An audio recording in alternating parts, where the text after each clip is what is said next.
Welcome to the Punishment in Society Digital Speaker Series. Punishment in Society is a collaborative research network, or CRN, of the Law and Society Association. You can find past DSS talks on our website. Today, we hear from Adriana Romero, who is an SJD candidate and Fulbright MinSciencias scholar at the University of Wisconsin-Madison. She will be discussing Peace Without Impunity, narratives of punishment in the context of the FARC's transitional justice system in Colombia. At the end of the talk, we'll have some time for Q&A. You can put your question or name in the chat at any time to get a queue going, or you can raise your virtual hand during the Q&A after the talk. As a reminder, we are recording this session, so if you do not want to be on camera, please feel free to post your question in the chat. And with that, I turn it over to you, Adriana. Thank you so much for being here, for joining today. And thanks, Ashley, for organizing today and, well, the Punishment and Society CRN. I want to start with my presentation. Give me 1 second. Okay, so I am excited to share with you my findings of my master's thesis. This was focused mainly on the peace agreement between the FARC guerrilla and the Colombian government. And in this peace process that is very comprehensive of several measures regarding rural reform, measures to deal with drug dealing in the country. We also have a strong justice point, a point that was provided to respond to victims of the conflict. And what was the thing that struck me the most was like this model in some way promoted and made emerge some emotions regarding justice and punishment in the country. And what I wanted to understand better was what was the main thing that promoted a strong opposition against the peace agreement that was basically focused on the special jurisdiction for peace, and that is a tribunal that was created to respond to the victims and to judge the FARC guerrilla members and also the military members and some public servants and third parties, but mainly the focus was on the FARC. This model that the special jurisdiction for peace should implement didn't provide a prison sentence for human rights violations committed in the armed conflict.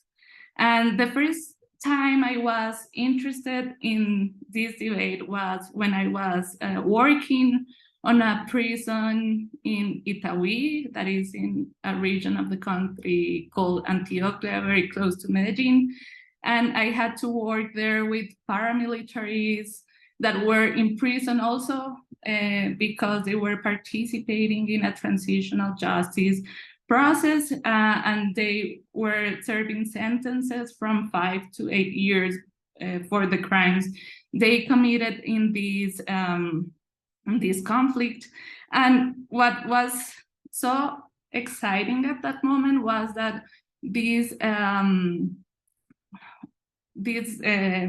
especially the representative of the paramilitaries were having correspondence with the FARC negotiators at the table in Havana, Cuba.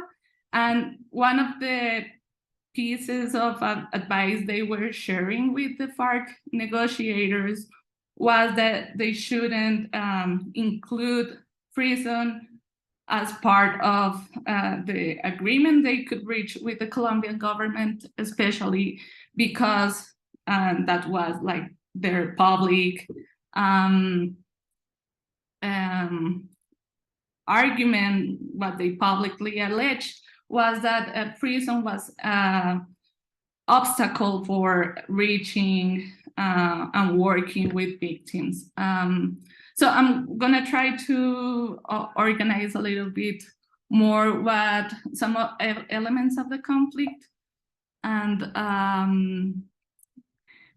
why this can be interesting in several levels. So in this moment, I will talk about one of the points of a bigger research agenda that is, in the first place, what happened when the Colombian government and the FARC guerrilla signed this peace agreement. And what I saw at that moment that was interesting was that the public opinion and later on the debate in Congress was basically trying to understand or discuss in some way if it makes sense or not to have alternatives to prison and alternatives to punishment in this peace agreement. But also, I think this, seeing this in a bigger punitiveness model, there are a lot of things going on regarding this peace agreement and the establishment of the special jurisdiction for peace in terms of what happens inside the HEP. That is what I am focusing on in my dissertation project, and something that I think should be researched when these alternatives to prisons will be implemented, in terms of what does it mean to have alternatives to prison to deal with human rights violations. And just to come back a little bit more to the context, the special jurisdiction for peace was so the institution that was created to judge the most severe human rights violations. And the model is a little bit complex. I am going to explain it better later. But the special jurisdiction for peace included in this peace agreement was one of these symbols of this opposition to the peace agreement after this agreement was signed.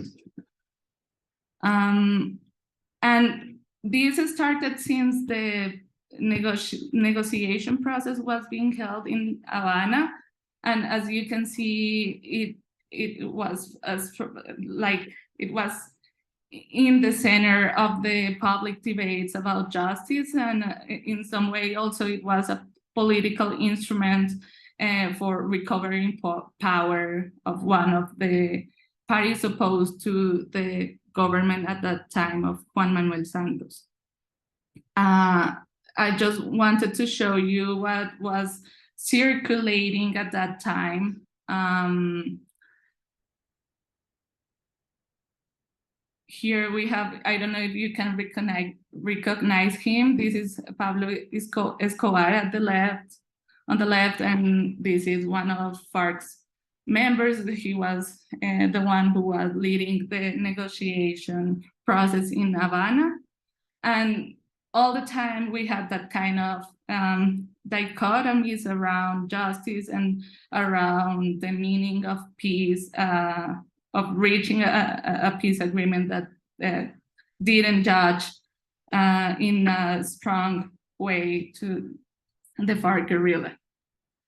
So in some way, the peace agreement, as I've been saying, define alternatives to prison and alternatives to punishment.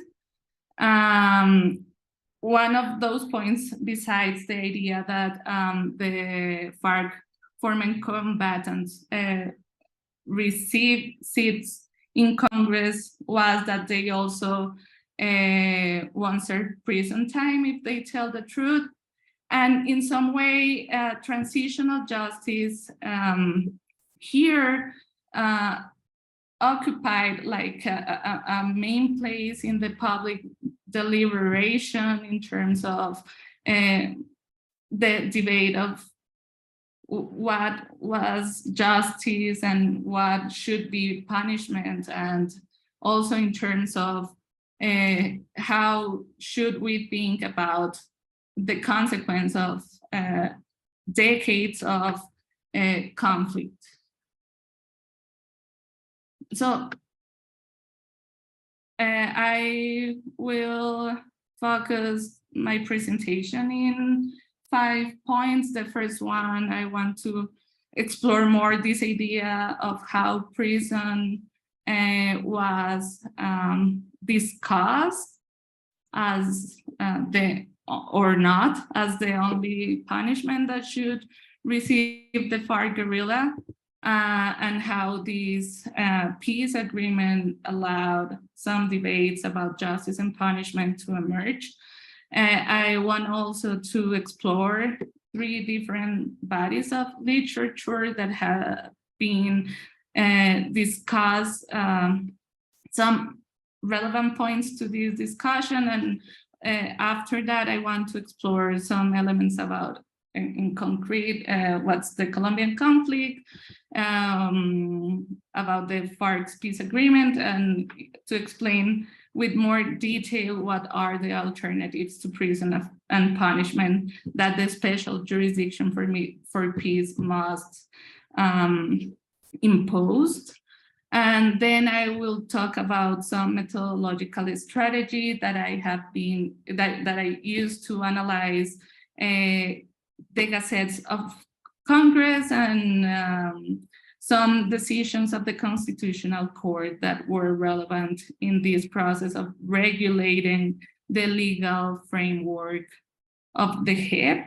And I will end with some findings and some reflections that I think are relevant to understand how and why this debate is important in the country, and that may allow us to have some theoretical debates around the idea of punitiveness and how to understand punitiveness in local contexts. So something that is really interesting in Colombia is that for many years, and I could say maybe the last 2 decades, the idea and the concept of punitiveness has been used as a tool for explaining the crisis of the criminal justice system. And we have Constitutional Court decision that is relevant for us, that defines something that is called the unconstitutional states of affairs. It's a decision that it's close to Brown versus Plata, and that, among other things, says that the country is using the prison too much, that the country and the government should explain the people that prison is not the solution for social problems, and that we have something, and in terms of the Constitutional Court, and they use the concept of penal populism to explain why the prisons are overcrowded, and how and why we have been going to a more severe criminal justice system. And this is really interesting because it's circulating all the time, and not only in academic settings, but also in institutional settings. We have Criminal Justice Policy Commission that also defined this as the main problem of the criminal justice system. And when this peace agreement was being discussed, and also we were aware of alternatives to prison, it was really interesting to find that there was something on the table that was trying to overcome those problems of that the prison gave and introduced in the transitional justice procedure that we have before with the paramilitaries. And as you know better than me, there is a significant number of studies trying to explain why these changes and this strength of the criminal justice system around the world is happening, and why and how there are some changes in penal technologies under different concepts. And seeing this in Colombia develop as part of this tradition is something that we should, I guess, we should try to understand in a better way. And when we have here also institutions that are coexisting for many years, especially in terms of transitional justice, we have at least 2 or 3 models for addressing different kinds of crimes, and also the conflict has shaped a lot the way we understand crime and justice. We should ask if this is a good approach to understand this process. But when we have this new model of the special jurisdiction for peace, we could see at that time that we started to try to understand this as part of this punitiveness process, this idea that the disagreement was an expression of impunity. And I think there are some studies that help to understand this better.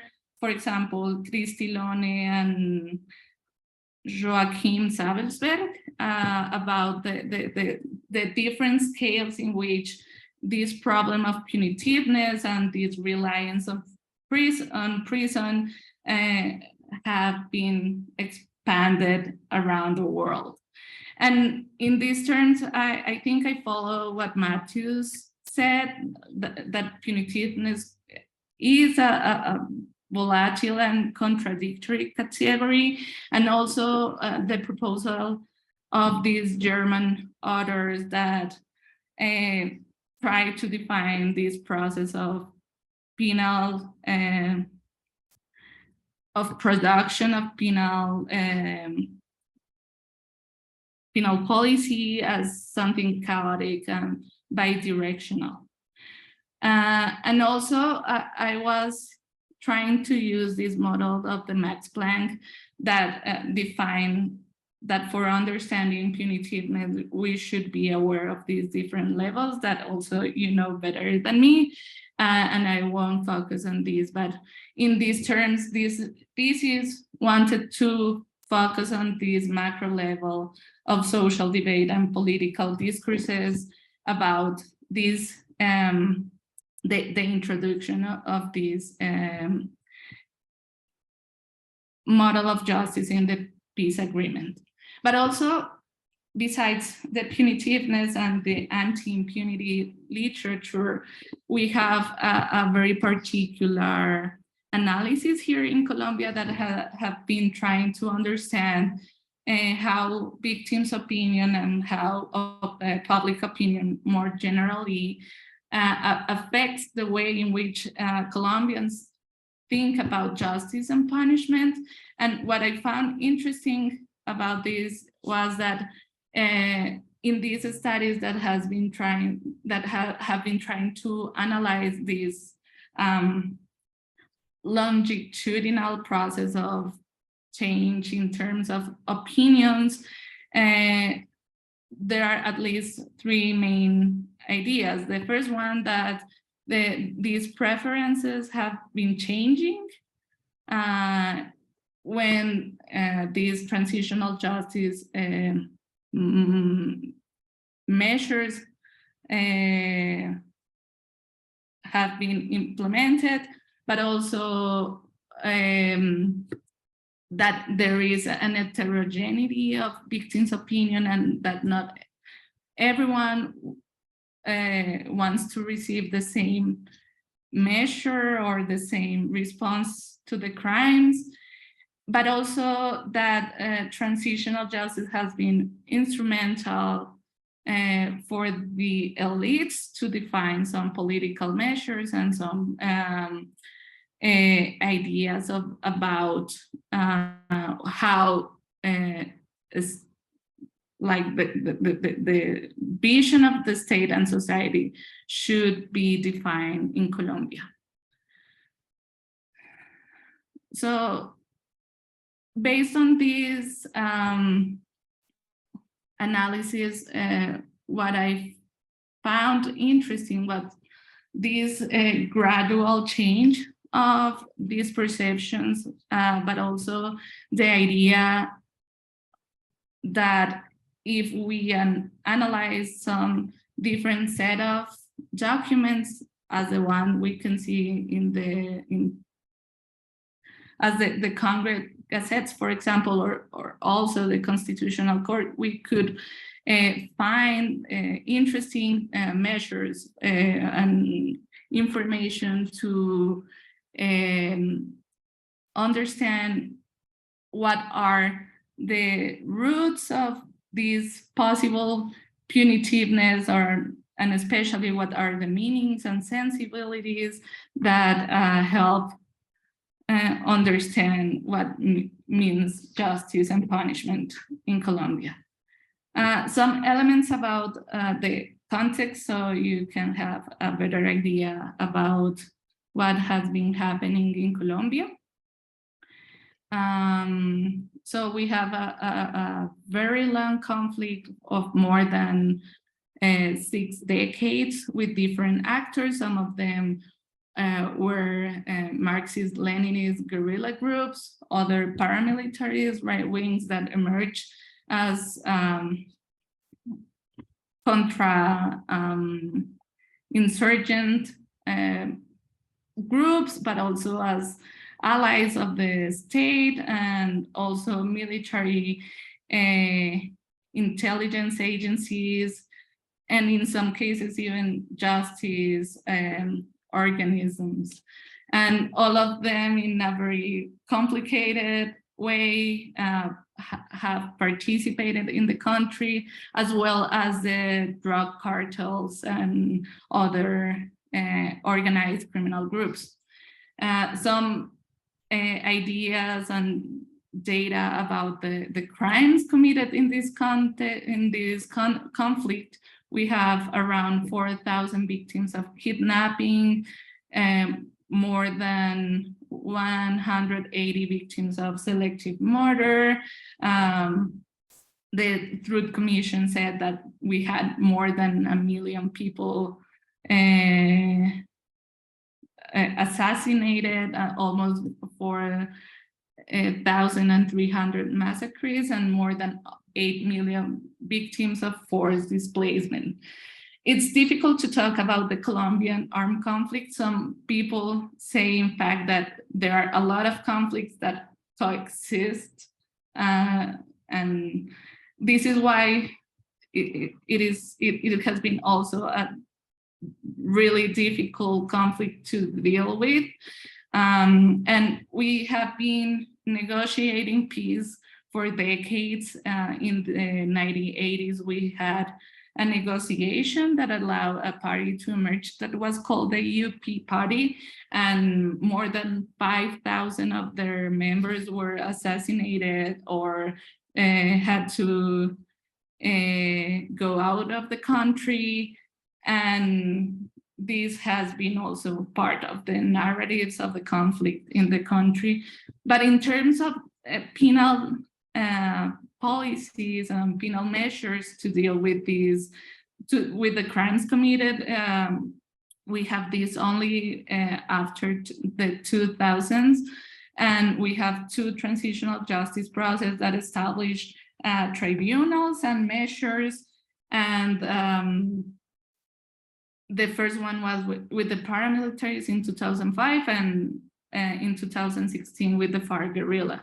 So this is why some people talk about this as transitional justice, as a criminal justice policy lab, because this has influenced in a very deep way the way that crimes are investigated in not only in the transitional criminal investigation, but also in ordinary crimes, and also the way some institutions have been adapted to understand some crimes, and etc. In terms of transitional justice, for those not familiar with the term, transitional justice are the measures that are implemented to deal with war or with authoritarianism. And some of the mechanisms, we have been using a lot of these mechanisms as amnesties since the 1950s. In the 1990s, we used amnesties for the demobilization of the guerrilla groups, and 19, the group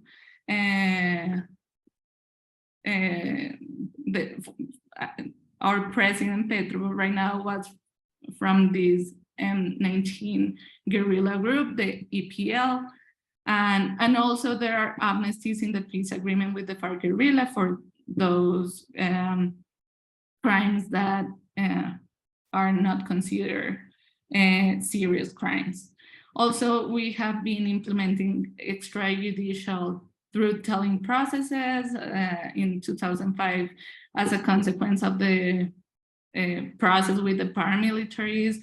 We created the National Commission for Reparations and another set of measures that allow that more around 17,000 paramilitaries told the truth and didn't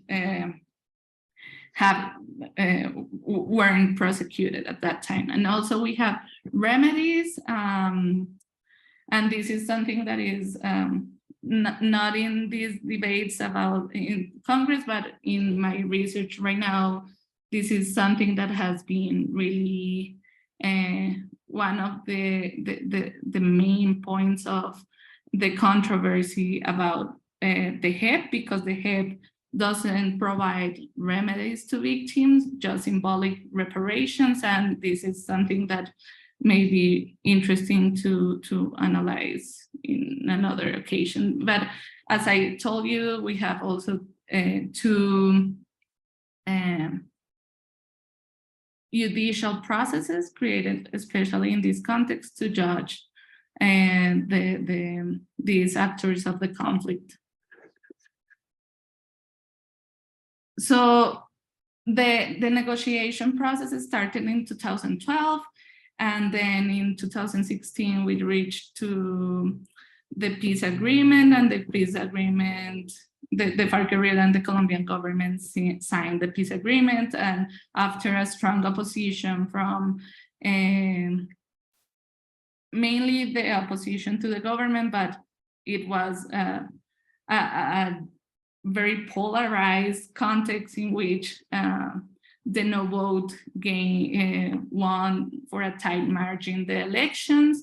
And because of that, in 2016, in November, we had a new text signed that included some of their observations, but basically this point of not having prison as one of the consequences for the FARC guerrilla and the other actors that were participating in the HEP didn't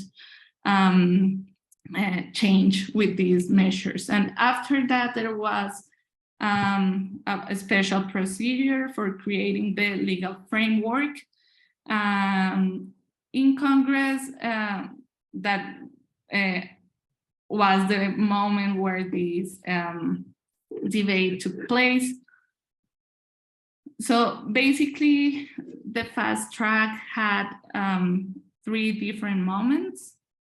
At the beginning, because of the no vote won, this was a huge institutional uncertainty, but after some decisions of the State Council and the Constitutional Court, the Congress started to discuss some of the legal instruments, and those in which I found the most interesting debates about the HEP was the amnesties law and the HEP's constitutional and administrative legal framework. So when the government presented the project, the legal draft, the Congress discussed it, and after that, the Constitutional Court, with a wide participation of organizations and everyone who wanted at that time to intervene, analyzed these legal these laws and decided if they were constitutional or not. So for understanding a little bit better what was exactly being discussed at that time, the model of the special jurisdiction for peace considered two types of perpetrators, those not responsible of the worst crimes, and the most responsible of the worst crimes. We are still discussing inside the HEP what this means, but in general terms, the idea, especially for the FARC guerrilla, was that only these people that were in the secretariat were the ones who were being judged. But in practice, that's so complicated because it's not the same with the military, but because those who are being judged are those that, in general terms, are the ones that were sentenced in the past, and those in the high rank positions are not interested in acknowledging any kind of responsibility. But, well, that's another debate. So the most responsible of the worst crime should acknowledge truth and responsibility, and if they do so, they can receive special sanctions that are restorative measures and restriction of rights and freedoms, and those who don't acknowledge could receive prison sentence in case they had found them guilty or they acknowledge before trial. And those who are not responsible of the worst crimes should tell the truth and provide remedies to victims, and they could receive amnesties and conditional waivers of penal prosecution. So as you can see, the model is highly selective, and in a large amount of cases, with the large amount of cases we have, it's really complicated to understand what will happen with millions of cases that should be investigated in a short time that the HIP has, that is 10 years. So taking those gazettes and decisions of the Constitutional Court, I use critical discourse analysis and narrative policy analysis to understand what was going on about this debate. And I mainly use an abductive approach at the beginning, and then I did an organized coding process for trying to understand some questions. Basically, the questions, we could summarize them as what the conflict means, who are those responsible of the crimes committed in the context of the conflict, and who are the monsters, we will say, and what can be done in terms of justice to have a peaceful society. So the main findings, I will say, can be divided in 3 main points. The first one, the controversy and the narrative regarding the alternatives to prison are focalized in particular perpetrators and crimes. And this is also something polarized that I think it's so interesting, because these help us understand why the transitional justice process may be a continuation of the war, or something that has been discussed during the war, that is the concept of legal war.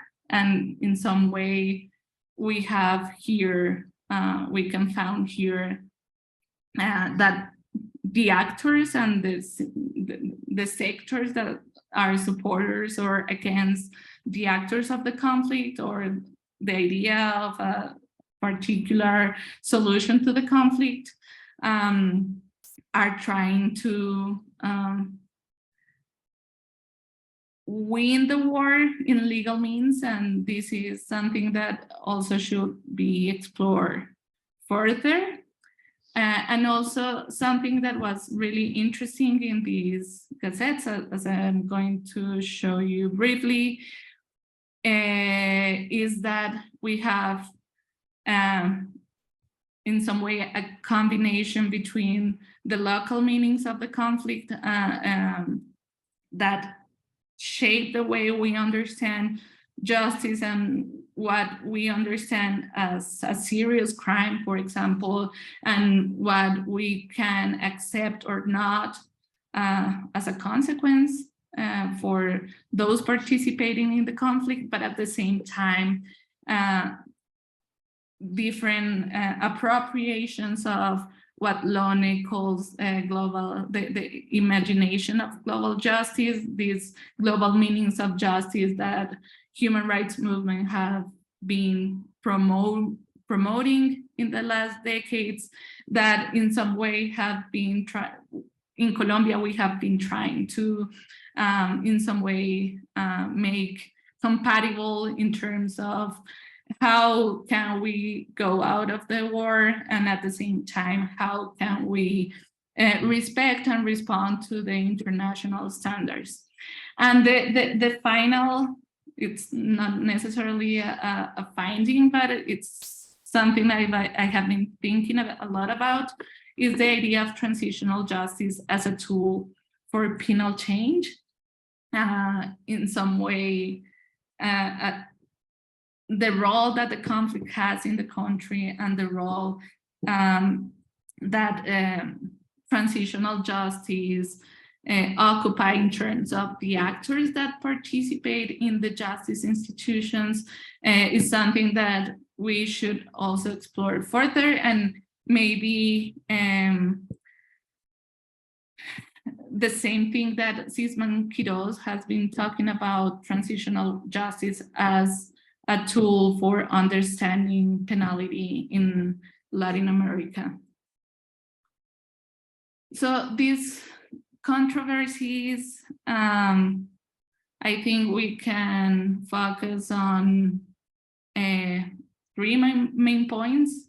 The meanings of transitional justice, that is basically the response to what can be done in the name of peace, and the meanings of the conflict. If the first thing we should say is that the idea of conflict has been discussed, and if the benefits of having peace were the impunity. And also I will say that also the question about if transitional justice, that this has been a really long question in literature, if transitional justice is a useful tool to reach peace. And some of these opponents to the agreement will say today that transitional justice is not a tool for reaching peace, and we are seeing the consequence of not really well implemented process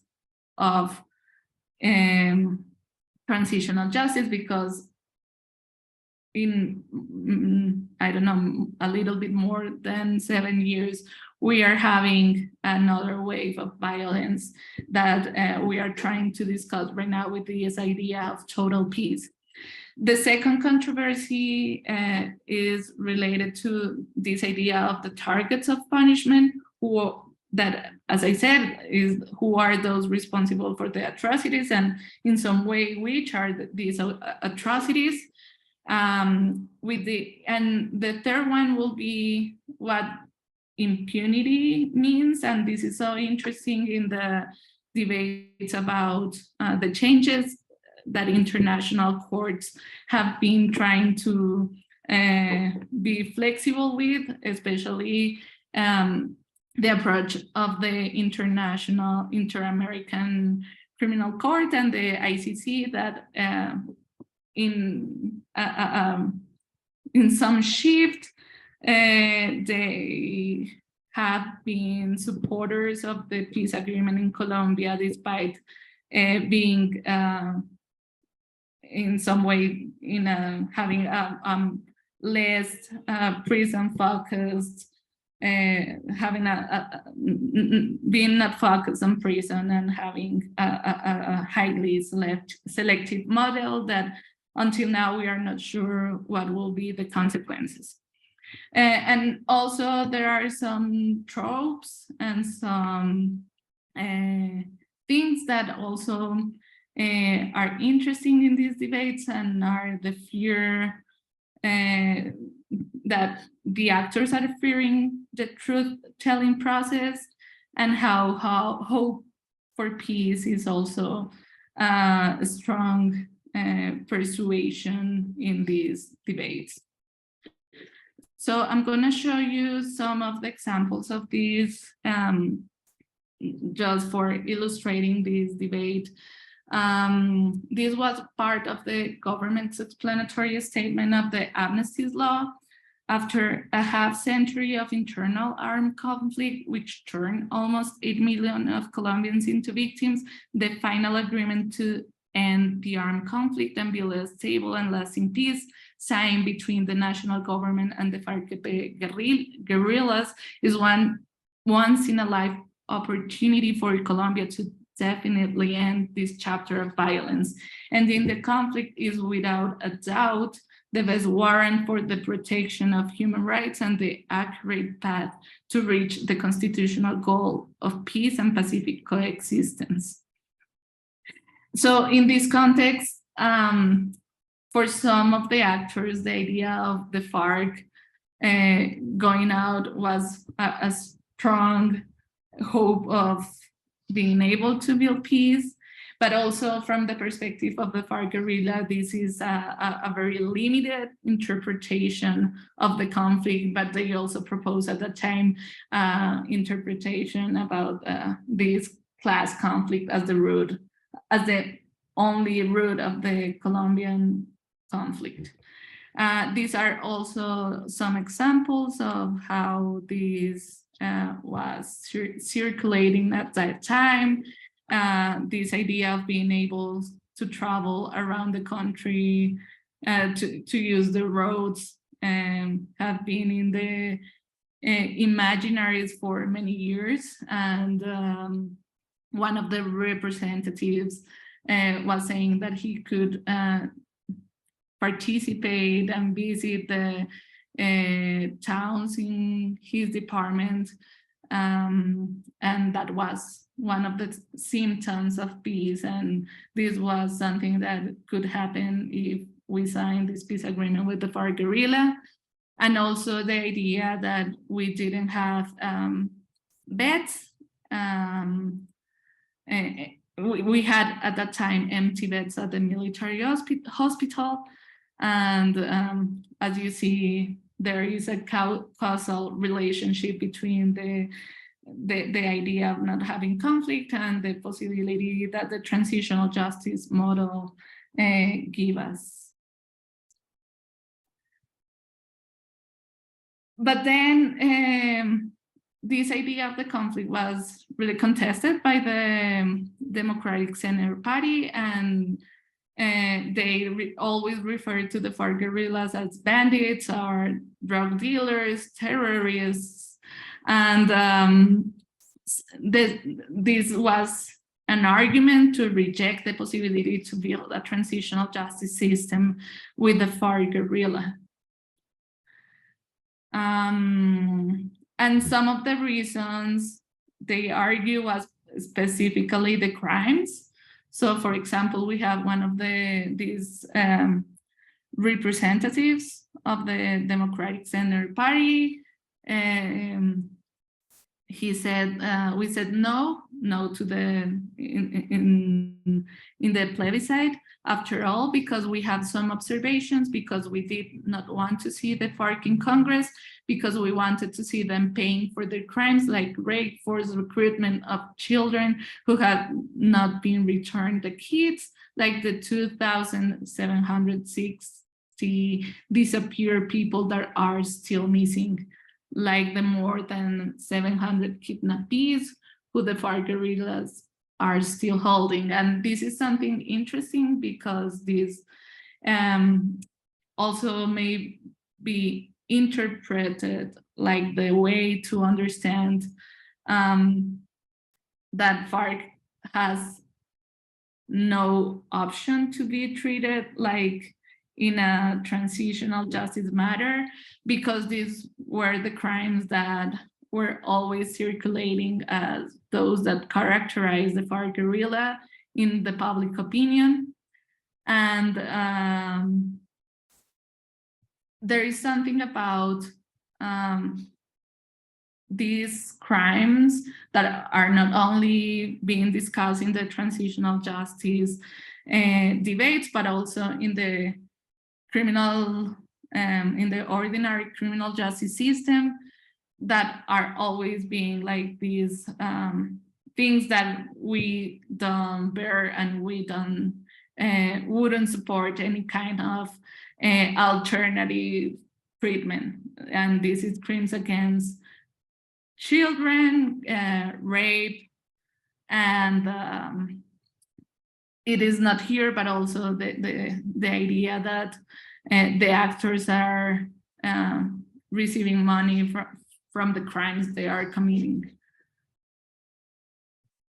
And this is something really, I don't know if funny is the word, but there is also this idea that of legal war, but also that the special jurisdiction for peace is a way to prosecute those that have been trying to participate in the conflict and defend the country. And this is a very right-wing approach. And this is something that said a Democratic Center Party senator. She said, I will start by saying that the enemies of the army are precisely those that are specialized in procedural fraud, in false witnesses. And she used some case that was discussed in the Inter-American Court. These tribunals around the world are designed by the vanquisher. This is what is known as the winner's tribunal. You may remind Nuremberg Tribunal, but curiously, this is a strategic weapon that communists use. And she talked about Fidel Castro and Stalin. And then she said, and this special jurisdiction for peace does not get away with being another intervention of the winners, that is the FARC, whether you like it or not, because here the FARC will get out unpunished as they go out with the amnesties, while the guillotine will fall over the army. And also in terms of the international standards, all the actors use the ICC and the Rome Statute as a limit for implementing this transitional justice model. And this was the left-wing parties, especially the Polo Democrático, was one that was really a strong, the strongest supporter of the peace agreement. But when we talk about some crimes committed by the military, they were the first who said, no, this is not something that the special jurisdiction for peace should analyze. And this idea of the ability of the tribunal to analyze specific cases is also some way in which the actors try to make the perpetrators as part of this transitional justice or not. These are more examples of this opposition. And just to wrap up, this idea of the prison of prison as the consequence that human rights violators should have in terms of the crimes they committed was in some way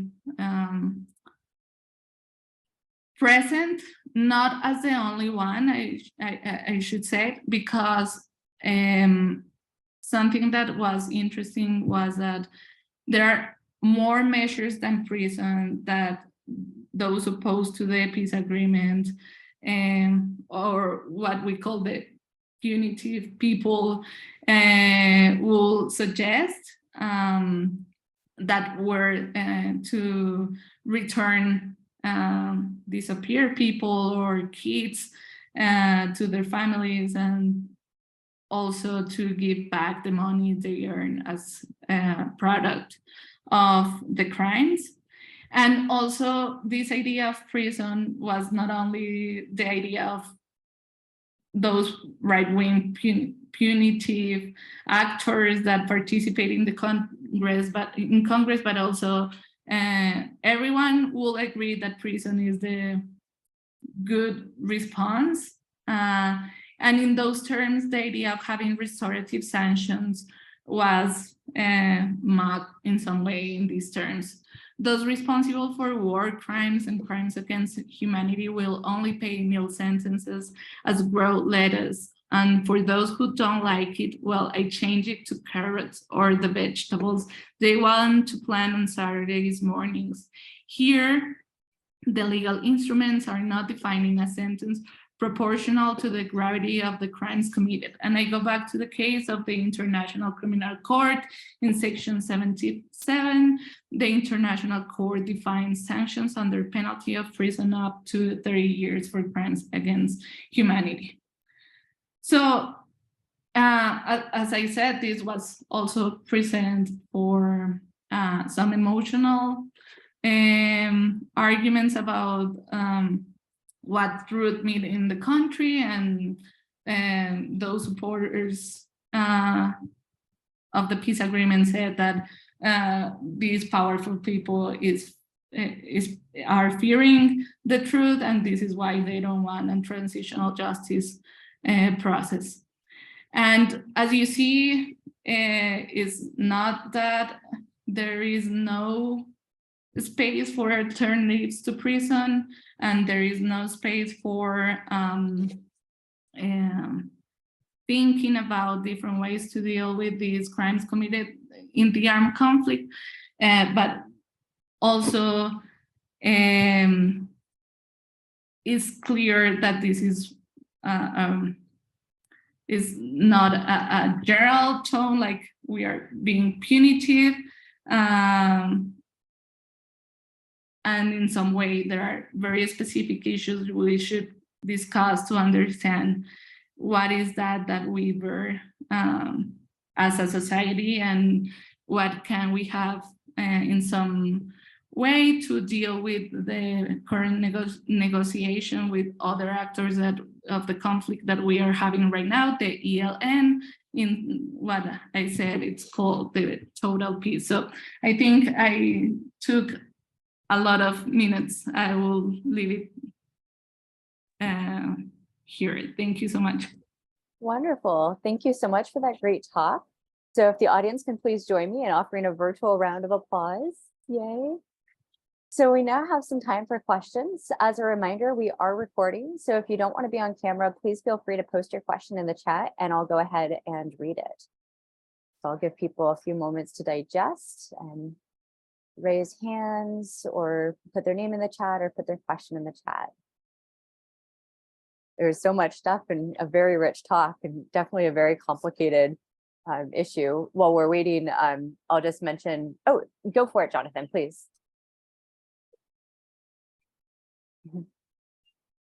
Jonathan says he doesn't want to be the first, but you're going to be the first. I just, in my seminars, I always insist on younger people speaking first, and I think I'm the oldest person on the call. So, but in any event, thank you. We're going to have a chance to talk longer about this, and there are so many parts to the story that are interesting and the project. But let me kind of take you to your third point about transitional justice as a tool for penal change and connect it to the point you made about the court at the beginning with calling on the state to create a new narrative about punishment that could replace penal populism and the overcrowding that comes out of it in some ways. And I guess the question is, how will we know if that's working? First of all, it's a really interesting question because historically, including Nuremberg, it's been sort of penality in criminal law at the service or a tool of transitional justice. And if you want to see an interesting recent example, the movie Argentina in 1985 is a really dramatic look at the trial of the Argentine military leaders that took place in the early stages of democracy. But it's all about defining their actions as immoral and deserving of punishment. And when they go to prison, that's like the punctuation point that says their narrative about what they did was wrong and they're just immoral monsters, as he said. Here, it's much more complicated, I think, to try to use transitional justice to make a new narrative about punishment. And I'm just curious, where do you think that's happening within the special tribunal? You showed us that beautiful picture at the end, what looked like some kind of a ceremony. You showed us the picture of the FARC leaders. That was really interesting because if you see the movie Argentina 1985, the generals are sitting smugly throughout the trial, proud of what they've done until virtually the moment that they're, convicted and face jail time. There in the photo you showed us, the FARC leaders, had their heads down. It looked like they were in some level of remorseful action. So do you think those are the elements within the special tribunal that could form parts of a narrative, a new narrative of punishment? And then how would we know if it's working? We certainly aren't going to expect opposition politicians to be the people who are going to provide that new narrative. They're using every tool at their disposal to politicize and weaponize, the impunity. But is it from victim narratives? Where should we listen for the new narrative to arise? Thanks for the question and for bringing Argentina 1985. I think this movie leaves us like in a very high moment, like in the moment they're being sent they're being sentenced. But what happens after that is so complicated. Like they are dealing with a lot of opposition. Some of these, there are some laws called the final point laws that in some way make these decisions complicated. Some of them got out, some of them are prosecuting after that.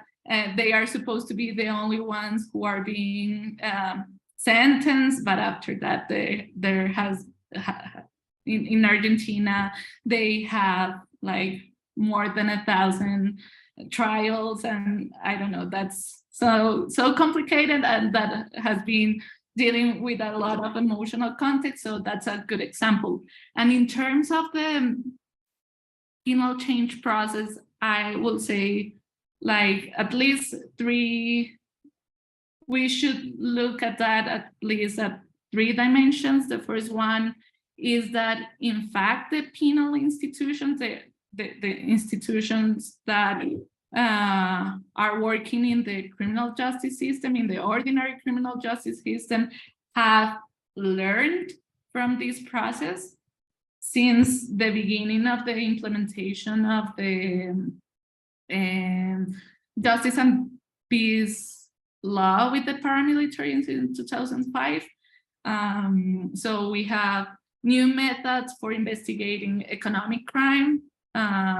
We have also different approach to some kind of process in prison for resocialization that the government implemented so late, but for dealing with this population that they were doing like,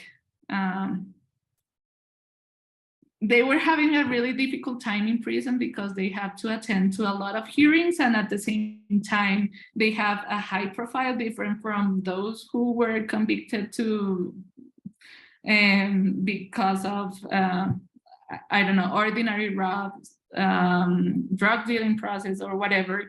And so I think also in prison, they learn how to do things in a different way and to deal with different kind of people. And also, I will say that some approach to the definition of legal instruments have been also, it has been also changing because of the transitional justice measures. But in terms of the special jurisdiction for peace, I guess that's what I want to focus on my dissertation. This process of interaction among the actors, victims and perpetrators and judge. I think this more flexible way to address hearings and to talk about crime and to talk about the conflict in these settings have helped to transform the way they participate and understand justice. And in some way, this idea of prison not being worthwhile is something that I think it's happening in the head, but it's not in one direction. In fact, there are some people that are still strongly opposed to the head. And finally, I will say that in terms of penal change, you can see that this process of defining sentences for these people, for the actors of the conflict, I mean, are have been changing in some way using the concept of legal template. There is a legal template that in terms of transitional justice, we can see evolving in the country, and this idea of having 5 to 8 years of prison time is in an exceptional context is something that has been, I guess it has been, we have been discussing this, and this is something we are considering for total peace as a way to deal with these crimes. Great, thank you. So we have a question in the chat. As you know, the current government closely watches the reparation processes implemented by the HEP. What issues should the government focus on to adapt to the ordinary penal system? Thanks again. Thanks, Adolfo, for your question. If we consider this controversy, the first thing you should look at will be the idea of the, I mean, how you can understand the sensibilities of victims and how victims are going to be to receive remedies. And also I will say that there is something regarding the institutional capabilities that is something that may help the prison system keep going. I mean, we have prison because the prison has been there, and we have institutions and actors participating there. And when we send the paramilitaries to the prison, they were there and there was nothing else to think about. I mean, they could be there and there was no problem at all, despite being a really useless experience. And now with this special sanction, without having institutional capabilities and without having someone who understands how the special sanctions, for example, should take place, who are being in charge of make some surveillance of the process, or who are giving food to these people working, building schools or roads or whatever, is something that I think it won't work out at all. And I will say that this is something that we should understand better, so we don't have a missed opportunity with the special sanctions. Great, other questions? And again, please feel free to raise your virtual hand or put your name in the chat. Oh, great, Daniel, go for it. Perfect, thank you. Hi, Adriana, thank you for the talk. As you know, well, I do not come from a criminal law or a punishment background, and maybe this is something that we could talk afterwards, but lately I've been thinking about tort law and tort law as a possibility of replacing criminal law, replacing punishment and these ideas of compensation as maybe a solution to some different cases from what you're working on with the HIP, but still cases in which there are victims and damages and the sort. So maybe one of the questions that I had was, if the award of damages is being included in these type of arrangements, what has been the perception of the public of damages as punishment, or if the payment of damages or the awarding of damages has been seen as maybe something that is not present, but in some sort of sense punishment in a way that makes at least some of the political actors that are against peace talks as maybe that is better than just going out and speaking the truth and reparations of other sort. I don't know if maybe that's something that you've looked into. Yeah, I think I will say thank you for the question, and I guess that you are discussing about having some connections between tort law and damage is fascinating. So I think we should definitely discuss more about that.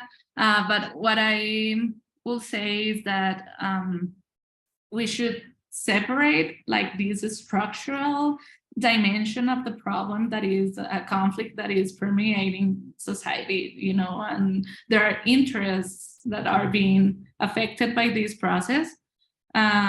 So I don't think that may have any solution, or it's not a legal problem, or it may be,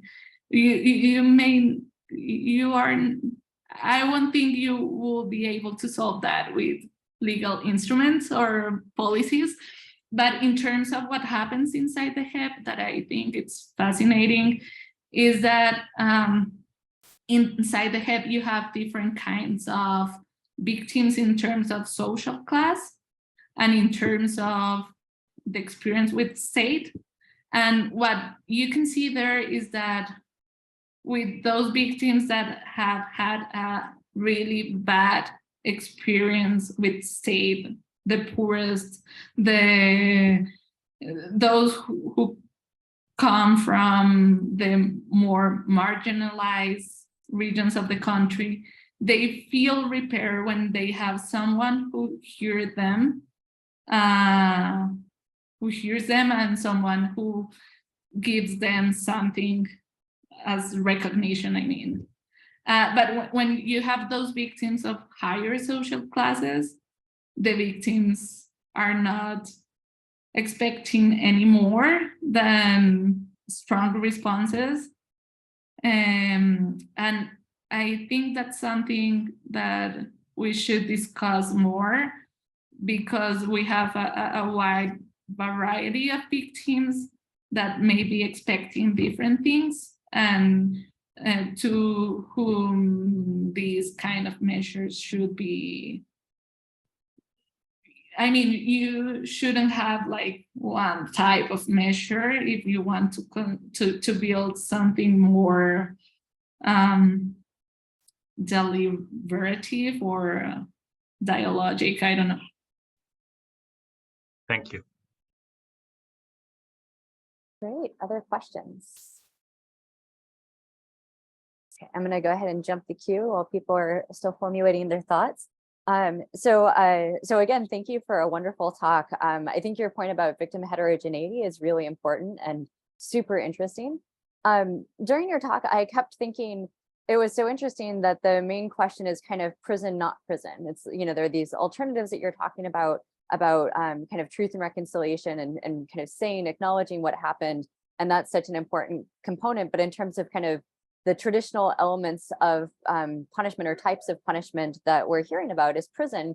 And my first thought was, nobody's calling for the death penalty. And I realized a bunch of South American countries have gotten, and Central American countries have gotten rid of the death penalty in, you know, recent decades. But I still kind of, when I think of like war crimes, you know, I kind of think of like, these are some of the most serious ones. You're talking about huge magnitudes. And so in thinking about punitiveness, I guess as an American, I still go back to like, you know, who is going to call for the death penalty? And going back to Nuremberg, I mean, I think the initial round of punishments was, I think it was capital punishment for the first round of people. And then after that, I think they gave them like amnesty or something like that. And of course, you mentioned that the International Human Rights document, I forget what it's called, says, you said it was like 30 years in prison. And that's, so I was kind of thinking about this idea of like types of punishments that we use. And actually during Jonathan's question and your response to it, I was realizing there's this additional level that I think could be going on, which is we kind of need, or some people might need, a canonical punishment to show that something was a crime. So as part of the kind of acknowledgement that not only did this happen and not only was it bad, but there's almost like this symbolic kind of statement you get when somebody gets not only punishment, but punishment of the kind of classical kinds that we're used to seeing, like prison, as opposed to newer punishments, which, you know, maybe don't have the same connotations. And it looks to some people like this isn't punishment. So even if you're doing reparations, or even if you're spending time with victims, it can look like it's like somebody's getting off the hook. And so there's this added advantage of, you know, like, let's say people got probation or something like that. Relative to prison, there's often this discourse that, oh, the person's getting off, they're, you know, getting off the hook, or they're getting off lightly. And so it's interesting, I was kind of musing about this idea that when you do get a canonical punishment, it's helping to signify that, yes, this was a crime. Whereas if you don't have that canonical punishment, it's almost like this wasn't a crime, it's not a big deal. And so we're kind of letting them off the hook. So I just kind of had that thought just kind of click for me that I thought was really interesting. So it's not necessarily about punitiveness of, you know, like, well, prison is more harsh than various alternatives, but it's also about that kind of symbolic conveyance, like, you know, Foucault talking about what else does punishment do? And this is one of those like symbolic gestures that punishment does, that kind of, even beyond the Colombian case, can have kind of speak to some of the hesitance people have for, you know, even restorative justice and stuff. So so that's not a question, just kind of a comment. And I don't know if you have a reaction to that. Yeah, I wanted to show you this image. This was one of the political leaders of the FARC. And this was the first time he entered to the JEP. He went voluntarily, well, he was called, the tribunal called him to give him like the reports of the crimes committed in the kidnappings case. And he entered doing that. And that was really offensive. But at the same time, that was one of the biggest moments at that time, because it was the first time one of the higher ranks of the FARC participated in a justice setting, hearing, or whatever. And this other was in the hearing of acknowledgement of responsibility for kidnappings. And in fact, they were acknowledging that they created the policy for the kidnappings in the country that has been one of the most controversial and I don't know, the one of the sensitive crimes in the country. And they were publicly acknowledging that they were responsible for that. And that was huge. Also because they were saying that they committed torture, that they also gave these people, they were kept in bad conditions. And also this was in the same hearing, but with the military.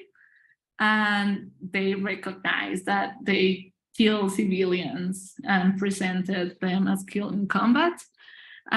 So I guess that symbolic dimension of the tribunal is also powerful and also have helped to define in some way the way we talk about the conflict and build some imagination, but for some that's not enough at all. And also can be offensive because they were, for example, in the case of the military, the heroes of the country, the homeland and whatever.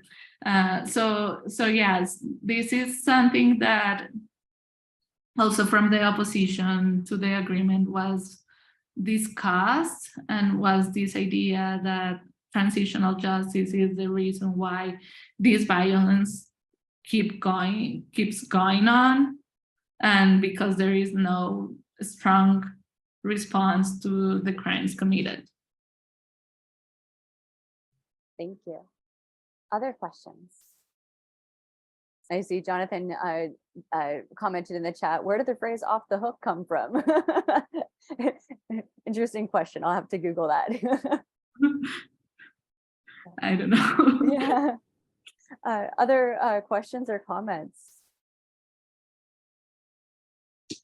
And I'll add one more thing while we're waiting. I was also kind of struck by the specter of the monstrous. So especially the reference to, like, you know, people took children, and I'm thinking back to things that Jonathan has written about. You know, the sex offender, especially a sex offender of children or people who have killed children, and how they have like that special monstrosity about them, and we're seeing that invoked here. And it's you know, different contexts, like 1990s, the United States, contemporary, and the last couple of decades in Colombia, and that kind of recurring specter of the monstrous, and how if, you know, you do something that is completely monstrous, that calls for a special sanction. And yeah, so I was kind of struck by that parallel. Yeah, and I forgot to say that we had a criminal justice reform for crimes against children. And that was something we didn't have for so long. That was life imprisonment. And this was for, I guess, only 1 year, and then the Constitutional Court declared it unconstitutional. So, but this has been going on for at least 15 years, like 20 projects to include life imprisonment for this idea. So what I find interesting of this debate is that we should take more serious those, I don't know if symbols is the correct word, but these unbearable things that we have as a society, and to deal with them in a proper way. I don't know which will be to deal with punitiveness. Fascinating. Thank you. Jonathan, go ahead. So maybe on this point, it was, I think, the first of the three things that you kind of focused on in terms of your interests or the research questions. And maybe this is what you were meaning. You said that there was a real sort of focus on particular perpetrators and crimes that sort of drove people's reactions to the process. And I was wondering, do you mean categories of crimes like rape or kidnapping or child abduction, or did you mean specific incidents that take on the quality of what some criminologists call signal crimes that are, like the kidnapping of little Jamie Bolger back in the Thatcher era in Britain, or Megan Kanka in the United States in terms of like the monster. But those are also particular crimes that, were there particular events that have taken on that quality, and do you have a sense of what kind of narratives can work when people are attached so much significance to a particular event like that? I was referring in particular to these wide legal categories of crimes like rape, kidnappings, whatever against children. But what I think it's interesting is that the evaluation of these crimes is not only based on the crimes, but also based on the perpetrators.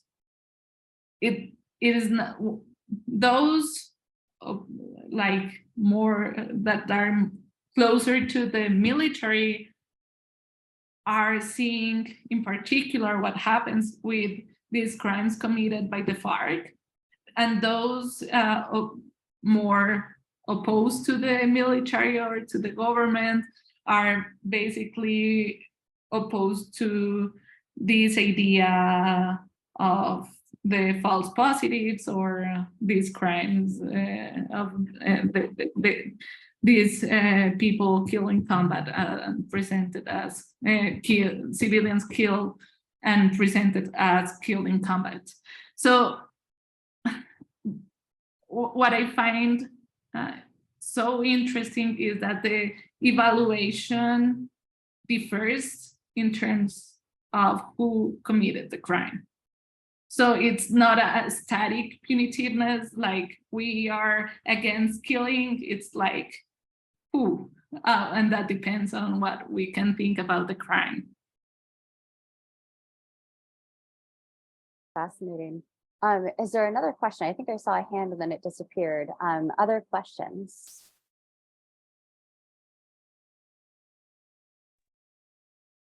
Final chance. Well, I had hi everyone. Hola, Adri. Yeah, I had raised my question, but I think Andrea also wanted to ask something. So, okay.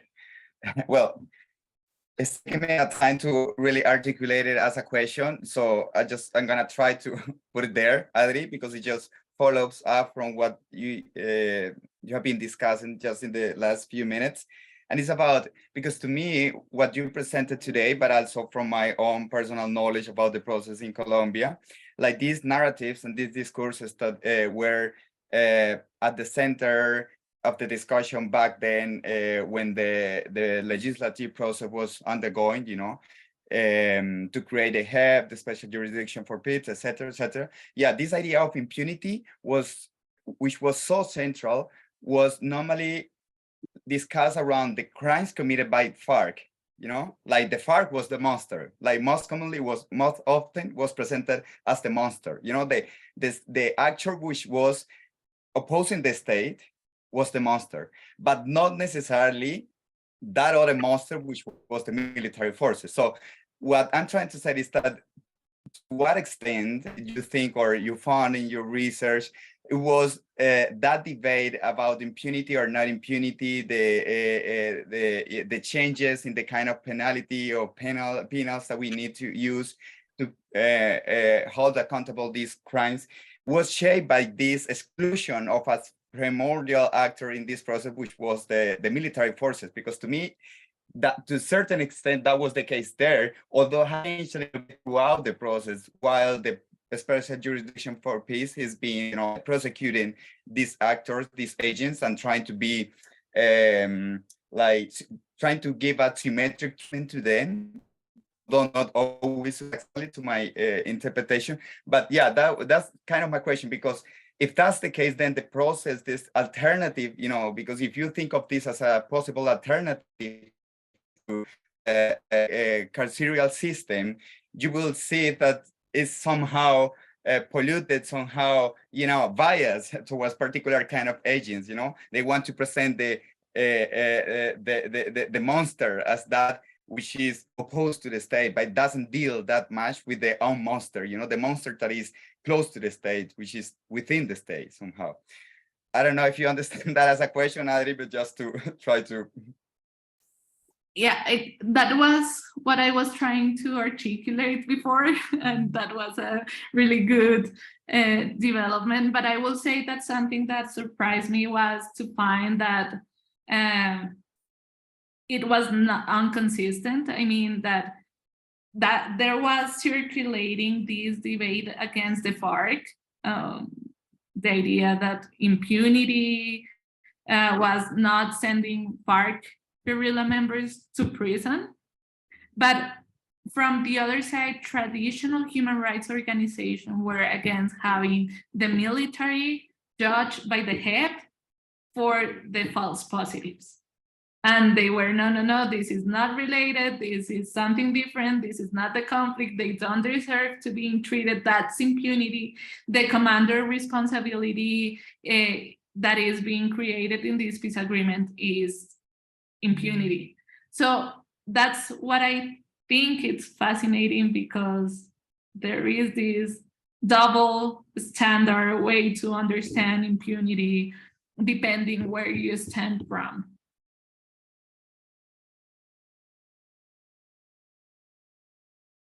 Wonderful. Any last questions or comments?